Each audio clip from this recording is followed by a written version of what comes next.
हाँ, क्या तुम ठीक हो? हाँ। एक मिनट, तुम यहाँ क्यों हो? क्या तुम्हें भी होटारू की फिक्र हो रही थी? जरा भी नहीं, मैं बस पास ही था। उसके अलावा ये लोग होटारू के लिए नहीं आए हैं। हिडन लीफ वाले यहाँ क्या कर रहे हैं?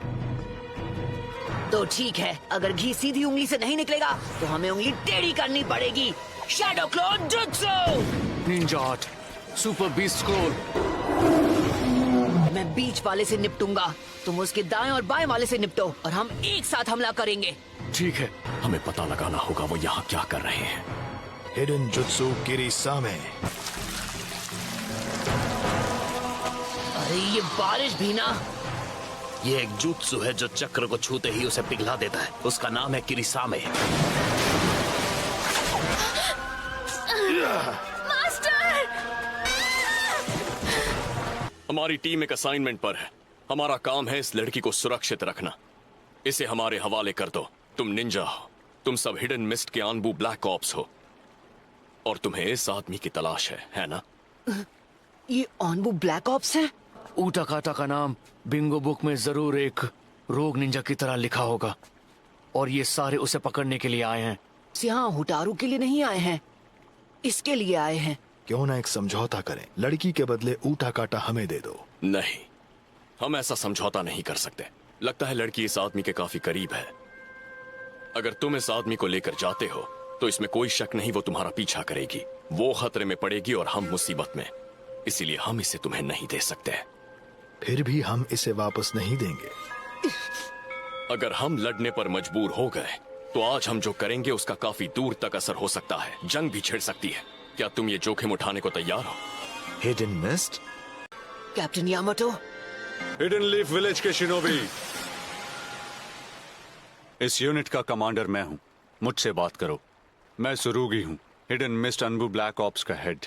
हम भी नहीं चाहते थे इस बहस का नतीजा हम दोनों नेशंस के बीच जंग हो। मैं तुम्हें जानता हूँ। हम अकेले में मिलते हैं। मेरा मतलब सिर्फ हम दोनों टीम्स के लीडर्स और ऊटा काटा भी। मैं इस बात से सहमत हूँ। तो हम सब इस बात पर राजी हैं। जब तक हम अपना मिशन पूरा नहीं कर लेते तब तक ऊटा काटा को पकड़ना टाल देते हैं। जैसे ही हमें लगेगा कि वो सुरक्षित है हम खबर भिजवा देंगे। याद रहे कि आज अगर यहाँ हुए समझौते को तुमने तोड़ा तो हमारे नेशंस के बीच जंग होने से कोई नहीं रोक पाएगा। मैं समझता हूँ। जब तक हमारा मिशन खत्म नहीं होता तुम हमारे साथ ही रहोगे, हमारी निगरानी में। उसके बाद तुम क्या करते हो वो तुम्हारे और हिडन मिस्ट के बीच की बात है। ठीक है, मुझे इसके साथ अकेले में बात करनी है। ठीक है, मैं वहां इंतजार करूंगा। हाँ, अब सब ठीक है। वो दोनों कहाँ हैं? उन दोनों को आपस में कोई बात करनी थी। क्या ये सच है? मतलब क्या ऊटा काटा सच में एक रोग निंजा है? हाँ। सुनो, हमें और परेशान मत करो। तुम हार मान लो और विलेज लौट आओ। मैं ऐसा क्यों करूं? मैं मारे जाने के लिए वापस क्यों जाऊं? विलेज बदल चुका है। हम अपने पुराने निकनेम जैसे नहीं हैं। अब हम ब्लड मिस्ट विलेज नहीं रहे। हर तरफ शांति भी है, लेकिन पांचों ग्रेट नेशंस के बीच पावर का बैलेंस अब भी बेहद कमजोर और नाजुक है। तुम्हारे पास जो है उसकी अहमियत बढ़ चुकी है और उसके इस्तेमाल पर रिसर्च भी बढ़ गई है। हमारे गांव को उस पावर की जरूरत है। अगर तुम लौटे तो तुम्हारी जान को कोई खतरा नहीं होगा। मुझ पर भरोसा करो। मैं अभी किसी पर भरोसा नहीं कर सकता हूँ। मास्टर, नहीं, प्लीज मत कीजिए, प्लीज।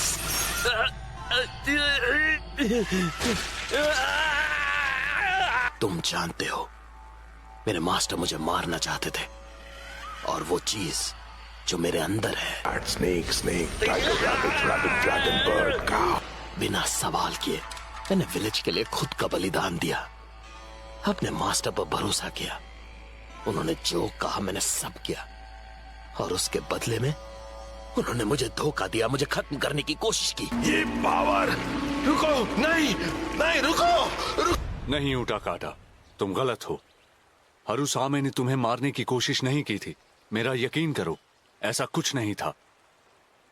उसने वो भयानक रिचुअल तुम्हें तकलीफ देने के लिए नहीं किया था।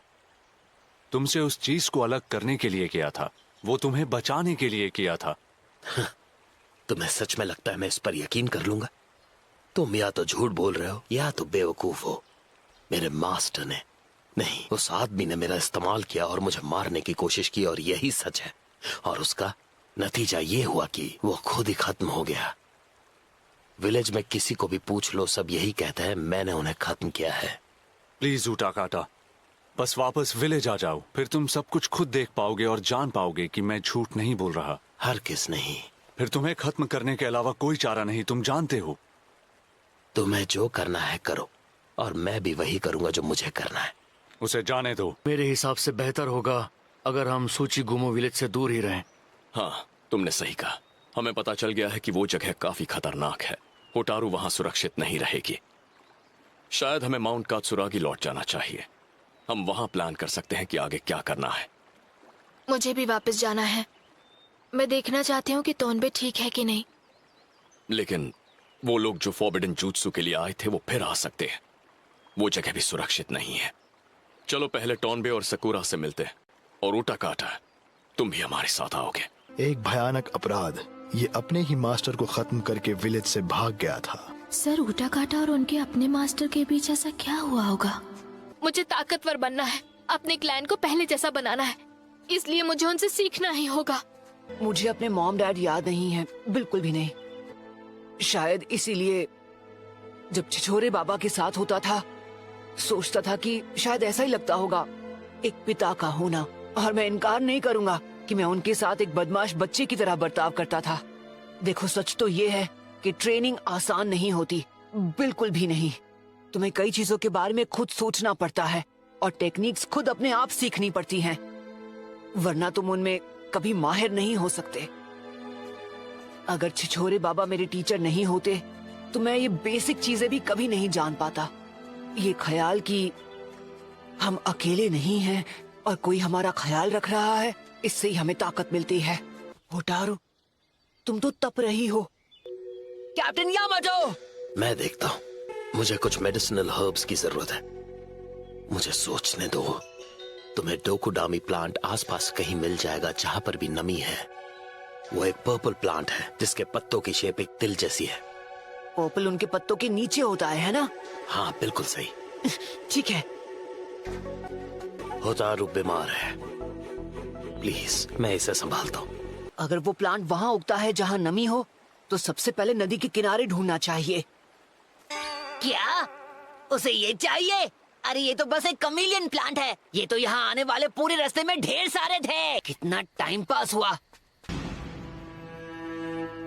ये मैं क्या देख रहा हूँ? ये क्या है? सूचीगुमो क्लैन का फॉरबिडन जुत्सु, जो इसके अंदर एनग्रेव किया गया था। वो ऐसा कैसे कर सकते हैं?